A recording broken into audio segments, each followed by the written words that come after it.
continuando essa conversa qualitativa sobre quem é a corrente elétrica, é bacana te contar primeiro o seguinte. Vamos falar sobre essa analogia corrente de água, corrente elétrica.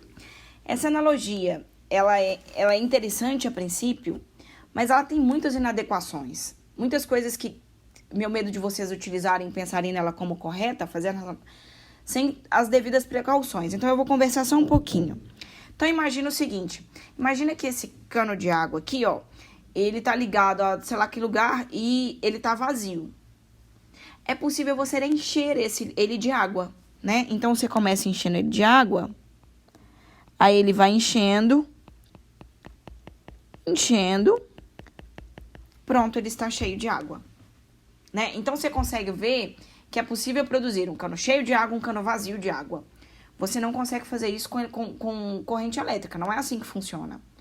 Porque a corrente elétrica, o portador de carga, ele já existe, ele já está lá dentro. O que você consegue fazer é ele se movimentar ou ele não... Ele se movimentar orientadamente ou ele não se movimentar orientadamente. É o que você consegue fazer. Mas o portador de carga, por construção, já está lá dentro. Então tá aqui, ó, eletrãozinho. Então você não tem essa coisa de... porque daqui um instante, vocês vão entrar num problema conceitual que é imaginar que corrente acaba, né? E a corrente, ela nunca acaba. Não é igual água, que se você fechar, o cano vai ficar vazio.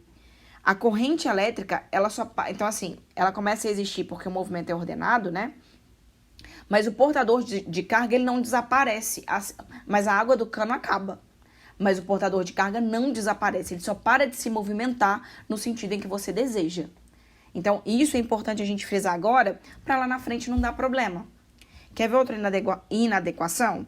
É que quando a gente fala em corrente de água, aqui, ó, fica bonitinho se eu virar para você e falar assim, ó, a água está indo nessa direção e sentido.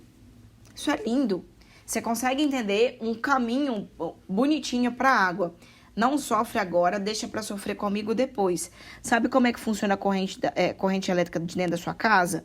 Assim, ó. Ora ela vai para lá, ora ela vai para cá. Aqui, a gente vai falar que a corrente elétrica, ela flui. A água, ela sempre flui. Então, aqui, ó. Sempre flui. De um ponto a outro. Sabe o que acontece com a corrente elétrica? Oscila. Então, já te ajudando, essa oscilação a gente vai trabalhar isso. Isso é uma parte muito bonita da física. A gente vai falar sobre essa corrente que oscila, mas para tornar o ensino da física, primeiro mais didático, né, te ajudar a entender, e não tá errado alguns conceitos, algumas das coisas que nós vamos trabalhar com esse conceito de corrente que flui, a gente vai usar essa ideia da corrente que flui, tá? E depois eu vou trabalhar com vocês essa ideia da corrente que oscila. Tranquilo? Pensando nisso, eu vou te contar uma curiosidade, né? Porque é super bacana a gente estudar uma coisa e ver que ela tem uma aplicação prática. Quando a gente vai pensar em rede de distribuição, a gente tem que pensar em qual condutor a gente vai usar. Então, não seria interessante usar um condutor eletrolítico, senhor, a gente ia ficar produzindo fiozinho de água, tubinho de água para tudo quanto é lado, muito menos gás.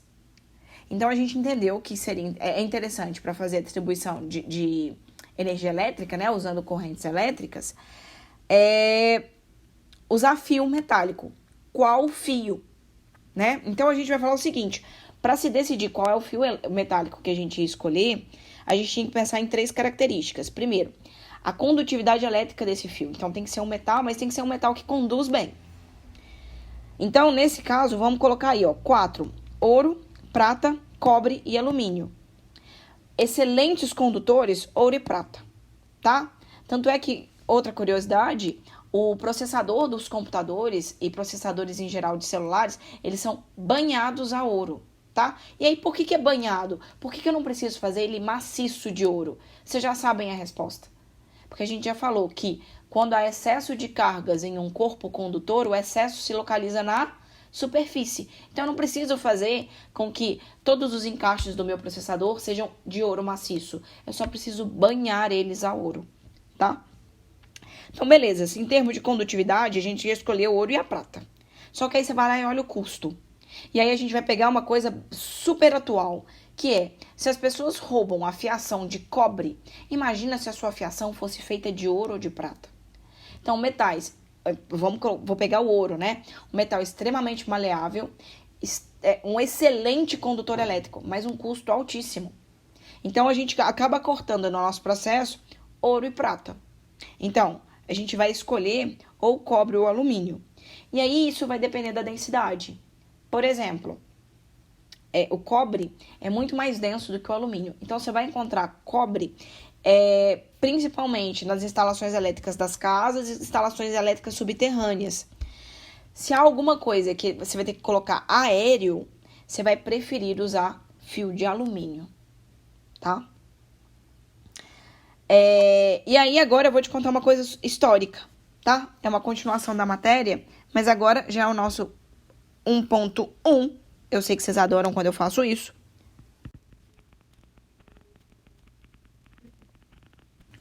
Então, ainda conversando de corrente elétrica, mas agora falando um pouquinho de sentido da corrente elétrica, tá?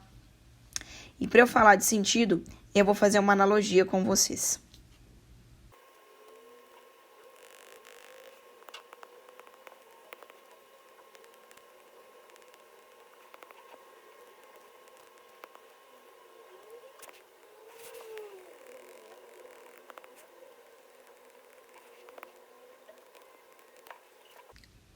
A história do sentido da corrente elétrica se estabelece quando a gente vira e fala, a gente pensa da seguinte forma, da seguinte maneira, né?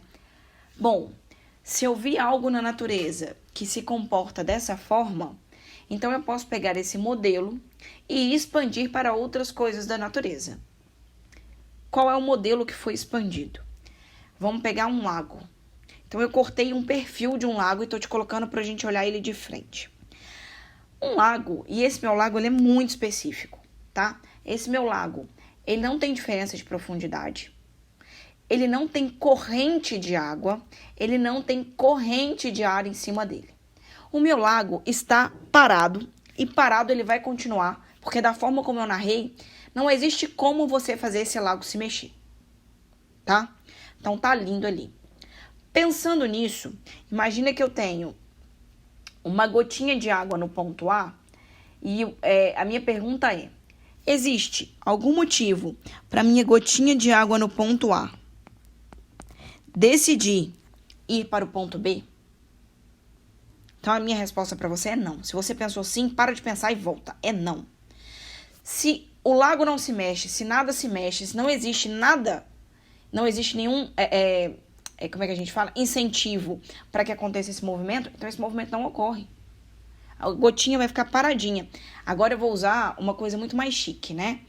Eu fiz agora o pensamento usando um vocabulário que a gente entendeu. Agora eu vou usar um pouco mais de física para justificar isso. Se eu pensar em termos de altura, eu vou pensar o seguinte. A altura do ponto B até o fundo. A altura do ponto A até o fundo é a mesma. Sabe o que eu posso falar para você? Que o potencial gravitacional das duas é o mesmo. Elas possuem, eu vou escrever de outra cor, apesar de a frase ser linda, vou colocar aqui, ó, A e B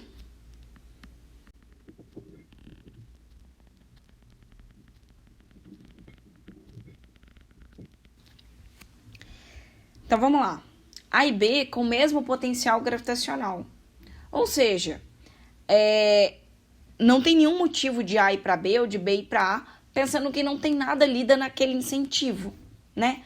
Mas pensando melhor, é porque elas estão no mesmo potencial gravitacional. Estando no mesmo potencial gravitacional, então não há uma diferença de potencial que faça com que ocorra um movimento, que é exatamente o que acontece no meu segundo exemplo, que é a cachoeira. Se eu te perguntar, tem uma gotinha em A, tem algum motivo? Desliga o ar. Tem algum motivo da gotinha em A querer ir para B? E aí a gente vai falar, sim, existe um motivo. A gente já sabe que espontaneamente, esse nome espontâneo é lindo, espontaneamente, a gotinha de água que existe em A tende a ir para B. Ou seja, o que eu posso escrever nesse caso?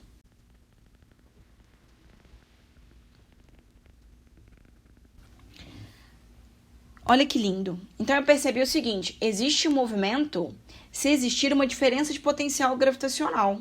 E como é que é esse movimento? Como é que ele é espontâneo? Bom, a água sai de A para B. Quem tem maior potencial gravitacional? A. Quem tem menor potencial? B. Então, o que a gente consegue sacar desse modelo da natureza? Bom, eu consigo fazer com que a água flua entre dois pontos quando há diferença de potencial. Então, tem que existir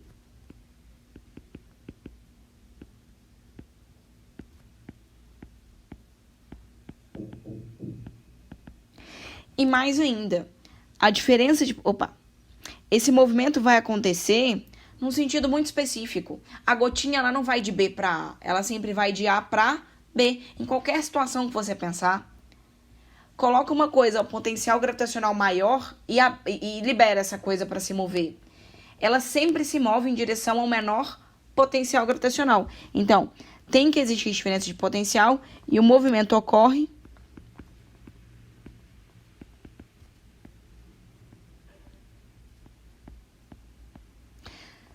do maior potencial em direção ao menor potencial gravitacional.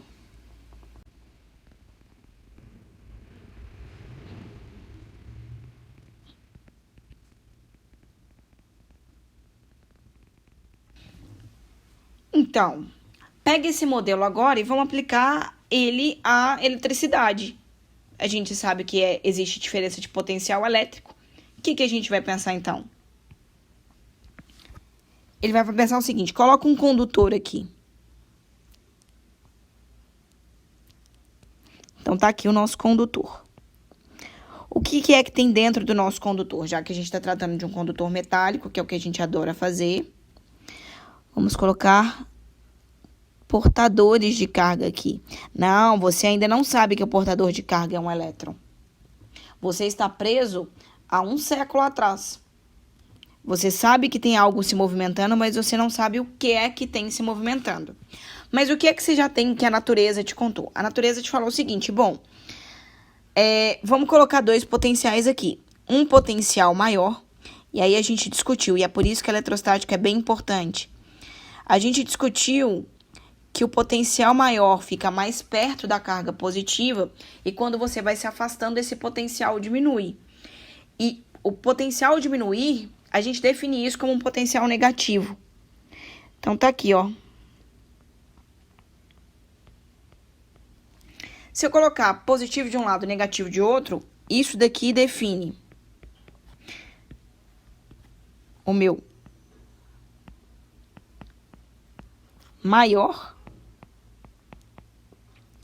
potencial elétrico. E isso daqui define o meu menor potencial elétrico. Vamos lá, você se deparou com essa situação.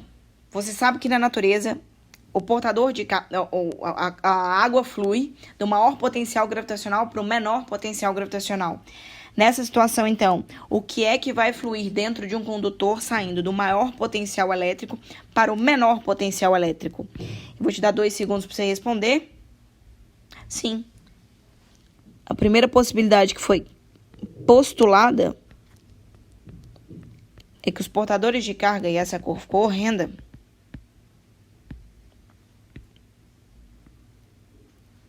deixa eu ver essa. Então, horrenda juntamente.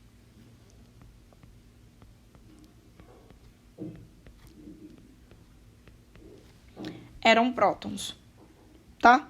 E aí, para onde é que era esse movimento? Esse movimento era nesse sentido. É aí que estava a corrente elétrica. Eu coloquei lá no início, no primeiro slide, corrente elétrica a gente indica como I, minúsculo, tá?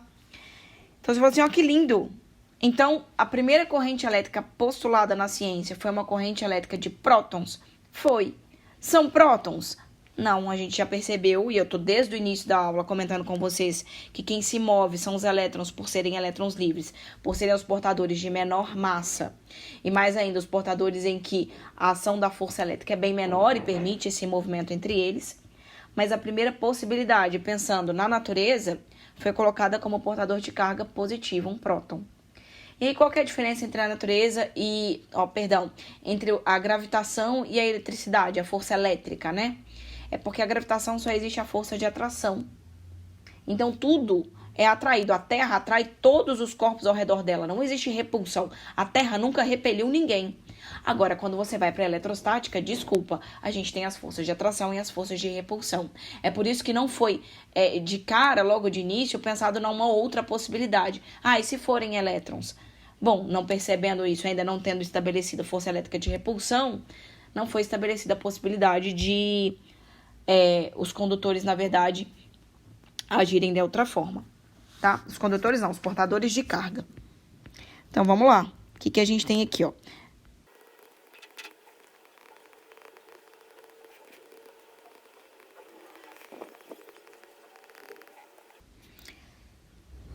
O que é que a gente vai ter, então? A existência então, ela ficou conhecida como corrente convencional, ou seja, a gente convencionou ela, que é a corrente estabelecida, é o sentido de corrente estabelecido quando os portadores de carga são positivos, tá? Por mais que a gente hoje entenda que essa corrente, ela não existe, é essa corrente que a gente acaba utilizando em todas as resoluções de exercícios que nós vamos fazer daqui para frente. Todas as vezes em que nós formos calcular corrente elétrica, a gente vai utilizar a corrente elétrica convencional. E isso funciona, por exemplo, na química. Se você pensar numa solução de NaCl, deixa eu colocar aqui, ó.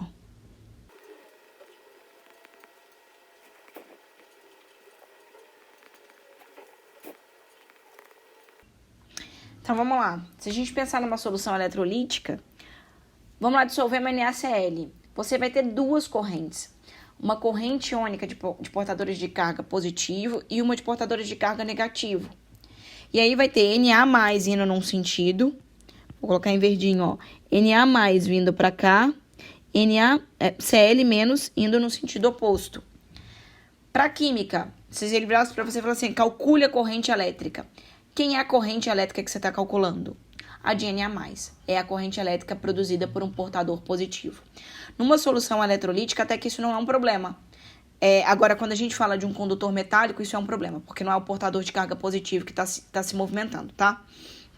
Mas, em todos os casos, até no caso de um gás, a corrente elétrica considerada é a corrente elétrica positiva, portador de carga positivo. Então, assim, qual é a grande diferença? O que acontece de uma para outra? A mudança só de sentido. Em termos de número, não acontece nada. De valores, é o mesmo valor. A positiva ou a negativa possui o mesmo valor, tá? Então, por que não usa do elétron em vez da do próton? Porque a gente fica com a convenção, tá?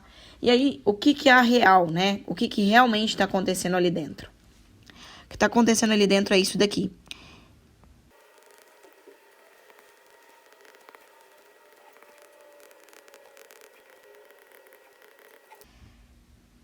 Então, quem é a nossa corrente elétrica de verdade? A nossa corrente elétrica, ela funciona, o modelo que a gente tem para ela é um modelo diferente da cachoeira.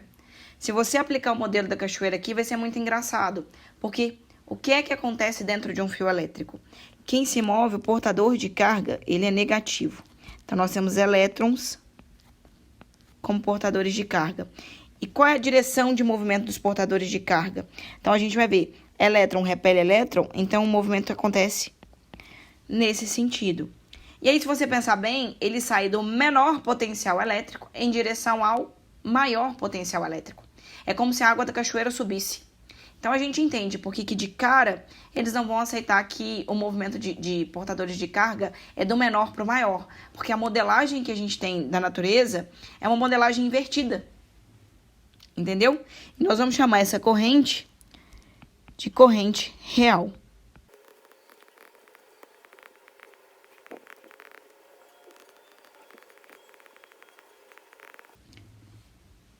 Discutido toda a parte